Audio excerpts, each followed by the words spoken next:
जिन्दगीमा मैले एउटा कुरा चाहिँ सिकेँ है, आफू खुसी हुनु नै ठुलो कुरा रहेछ। अरूलाई त जे गरे पनि चित्त बुझाउन सकिँदैन रहेछ। अरूलाई खुसी बनाउँछु भन्दा भन्दै आफ्नो सेल्फ रेस्पेक्ट हराएको याद पाउँदैन रहेछ है। र hi everyone, welcome to my mini blog. अनि आज चाहिँ स्याटरडे, मेरो विकेन्ड हो।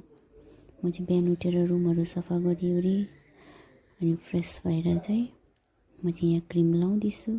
आज स्याटरडे चाहिँ मेरो केही प्लान छैन र म घरमै बसेर, आज आउटिङको प्लान नभए भने पनि तर म घरमै बसेर चिकन मोमो खाने प्लान गरिरहेको थिएँ होइन। त्यहाँदेखि चाहिँ म किचनमा गएर चाहिँ फर्स्टमा चिया पिउँछु भनेर चाहिँ म चाहिँ यहाँ चिया बनाउनु गइरहेको छु।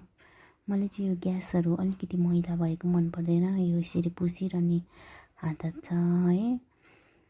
अन्त खाना बनाउँदै होस्, चिया बनाउँदा जे पकाउँदा नि मलाई चाहिँ ग्यास एकदम सफा मनपर्छ होइन। त्यहाँदेखि साथ यसरी नुडल्स पनि मैले बनाउँदैछु, किनभने नुडल्स चाहिँ मलाई चिसो मनपर्छ। र मैले सगरै रेडी गरेको ड्राई नुडल्स चाहिँ मलाई चिसो एकदम मनपर्छ।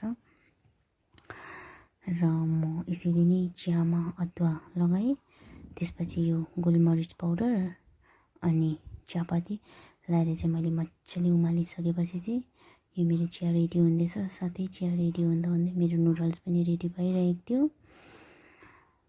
अन्त नुडल्स रेडी गर्दा गर्दै मेरो चिया पनि पाक्यो है। चिया पाकिसकेपछि चाहिँ मैले मगमा नुन लगाएर चाहिँ एक मग चिया बनाइसकेर चाहिँ मैले चिया लगेर म चिया र बिस्किट खाएर चाहिँ अब चाहिँ म बेलुकाको लागि रेडी पार्छु भनेर चाहिँ अलरेडी डो र किमा त मैले बनाइसकेको थिएँ अगाडि नै होइन। त्यहाँदेखि चाहिँ यो मेरो मोमो रेडी हुँदैछ, चिकन मोमो हो। चिकन मोमो चाहिँ मेरो एकदम फेभरेट। मलाई चाहिँ मोमोहरू बनाउनु एकदम मोमोहरू बनाउनु भनेपछि चाहिँ मलाई एकदम अल्छीहरू लाग्दैन। मोमो मात्रै होइन, अरू खानेकुराहरूमा पनि बनाउनु चाहिँ मलाई एकदम अल्छी लाग्दैन होइन। मलाई चाहिँ नयाँ नयाँ रेसिपीहरू पुरा बनाइरहनु मनपर्छ, सिक्नु मनपर्छ। म पर्फेक्ट नभए पनि होइन, ट्राई चाहिँ गरिरहन्छु होइन बनाउनुमा चाहिँ। यसरी भन्दै मेरो मोमो पनि रेडी भइसक्यो र यसमा मजाले स्टिम पनि भइरहेको छ र रेडी भएर चाहिँ म चाहिँ खानुतर्फ पनि लागेँ। बेलुकाको डिनर र चटनी चाहिँ मेरो बदामको थियो